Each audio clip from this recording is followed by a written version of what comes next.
বেরাদার মুসলমান, শুধু এটা রোজার ছিল, কিন্তু আজকে ঈদুল ফিতরের দিনে কি আছে?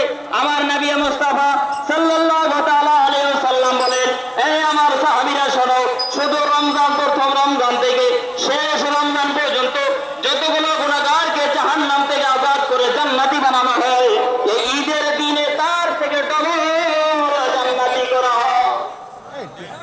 তাহলে ঈদের দিনের মর্যাদা খুব বড় আছে। কিন্তু বেরাদার, আমরা এই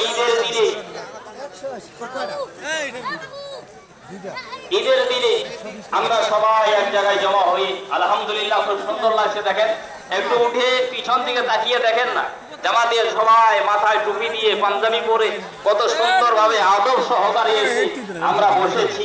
আল্লাহ রাব্বুল আলামিন এই আদবটাকেই তো পছন্দ করেন। সময় বাবাজি বেশি নাই, 5 মিনিট সময় আছে। ইমাম সাহেব কিছু বলবেন, নিয়াতের ব্যাপার আছে, জিনিসগুলো বুঝিয়ে দেওয়ার ব্যাপার আছে। যাই হোক, আল্লাহ রাব্বুল আলামিন যদি বলার তৌফিক দান করেন, চেনেনি অনেকে হয়তো চেনেন না, চিনে নিয়েছেন, চিনবেন ইনশাআল্লাহ। আল্লাহ রাব্বুল আলামিন সবাইকে ভালো রাখো, সুস্থ রাখো, সকলকে ঈদ মোবারক। আপনারা বলেন, আমি আপনাদেরকে বললাম ঈদ মোবারক, খুশি দিলাম আপনাদেরকে, আপনি তো আমাকে দেন, হ্যাঁ দিবেন না নাকি? হ্যাঁ, আলহামদুলিল্লাহ, ইনশাআল্লাহ। আল্লাহ তাবারক ওয়া তাআলা সবাইকে এই ঈদের নামাজ আমাদের কবুল ও মঞ্জুর করুক, এবং আমাদের মরহুমি যারা দুনিয়া থেকে চলে গেছে তাদের যেন মাগফিরাত করে, জাহান্নাম থেকে আযাদ করে আল্লাহ যেন জান্নাতি বানায়। আমিন। ওয়া আখিরু দাওয়ানা আলহামদুলিল্লাহি রাব্বিল আলামিন। আসসালামু আলাইকুম ওয়া রাহমাতুল্লাহি ওয়া বারাকাতুহু।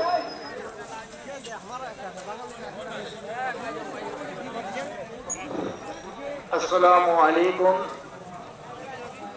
আমরা এই পবিত্র ঈদুল ফিতরে, ঈদের নামাজের পবিত্র এই মাহফিলে